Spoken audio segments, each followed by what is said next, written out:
Hey everyone, welcome back to the Archie English YouTube channel. So today I wanted to make a short video to talk about how you can use video resources to advance your English when you're an architecture professional, or if you're a student at university studying architecture, landscape architecture, or design. So I've made a page on my website www.archieenglish.com/video-resources, and on this page I've put a few different resources that I have either used with my students or that I refer to, and things that I have made for my students as well, some interactive videos. So today I'm going to talk briefly about how you can use YouTube channels, how you can use videos and translating tools while you're watching these YouTube channel videos. And then I'm going to talk about some TED Talks that you might find interesting, or TED Talk interactive lessons using TedEd, which I have made a few examples on my website. So to start with, I've made a list of a few YouTube channels that I use very often for working with my students. And today I just wanted to show you how you can use 30x40 Design Workshop to advance your English.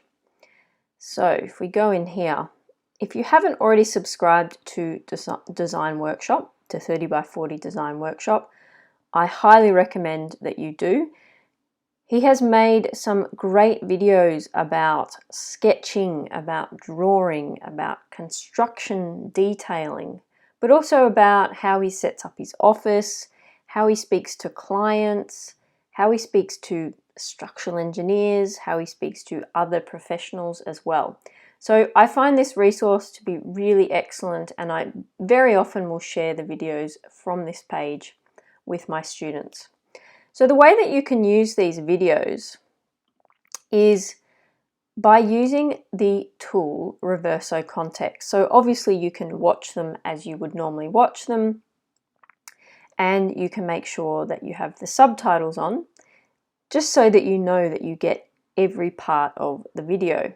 Now, if there's, say for example, there's something that you don't necessarily get in the video, if you have the Reverso Context tool, and I've already made a video about the Reverso Context tool and how you can use it and how you can add it to your computer, then I highly recommend you get it if you don't have it already. And when you have it open, you click on it so that all words are clickable. And then you also need to make sure that this Activate Translation in Subtitles is on. So this will make your subtitles in videos much bigger than what they appear if you didn't have this off. And you can also click on them as the video is playing. So let's test that out. So as you're watching the video and you click on a certain word, it will automatically stop the video, and then you can see the translation for it. So you can set the translation tool. As you can see, I set it to French, or I would set it the other way around, and then you can have it translating into your native language. Now, obviously there are not all of the languages in the world here, but it's one way that you can use the tool to understand a bit more about what's going on. So the good thing about this is you can double click. It will show you the translation, but for certain words you might double click on them, and then it will show you the common words that it co-locates with, or common expressions or phrases that come out of clicking on that word.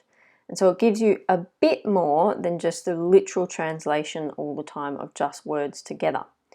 So that's one way you can use videos with the translation tool.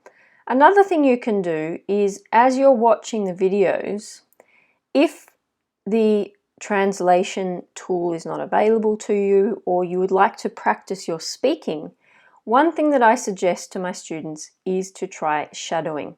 So say for example you're watching a video, you might listen to one phrase or one paragraph, pause the video and repeat it a few times. This is going to be able to help you with understanding the context of when you might use a certain expression or phrase, but it's also going to help you with pronunciation, with intonation, and understanding the language in the context as well. So that is another way you can use videos, by shadowing and listening and repeating what the people in the video say, and that will definitely help you to practice these phrases over and over.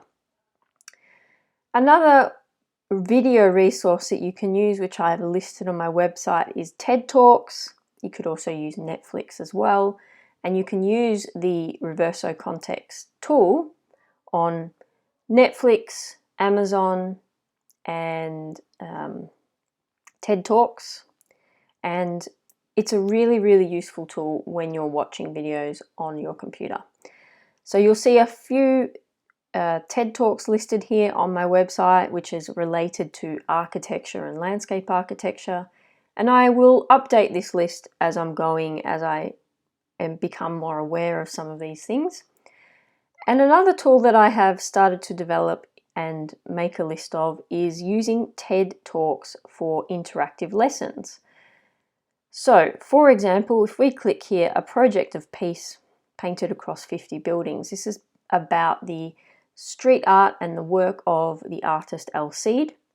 So I've created a video interactive lesson on TedEd where you can watch the video and you can also answer some questions about the video.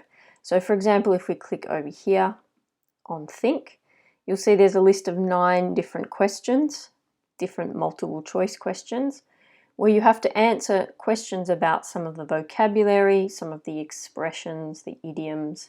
So for example, this first question is to shine a light on something, which is an idiom, and you have to choose which one is the correct meaning.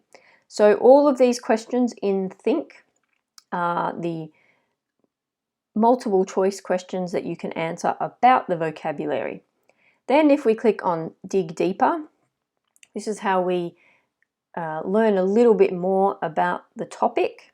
So I've put some questions in there to make you think about certain things. Maybe you would like to write some of these answers down to practice expressing your opinions. And then finally, in the discussion section, I've put a few discussion questions.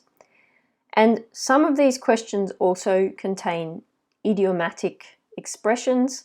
So it's another way for you to learn some of the idioms. So for example, here I've made a question using food for thought, and I've put the meaning of food for thought in the question as well. So you'll be learning expressions in the context of the question.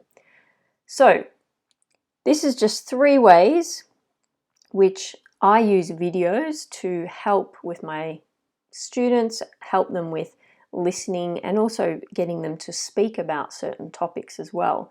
Videos are an excellent resource, as you will read on my website. I think they're an excellent resource for interacting and understanding more about what's happening in the world and in the world relating to architecture. So I hope you found today's video useful. If you have any suggestions for TED lessons that you would like me to make, you can make a comment below, and I will take them into consideration and think about making some interactive videos about them. And I'll see you next time.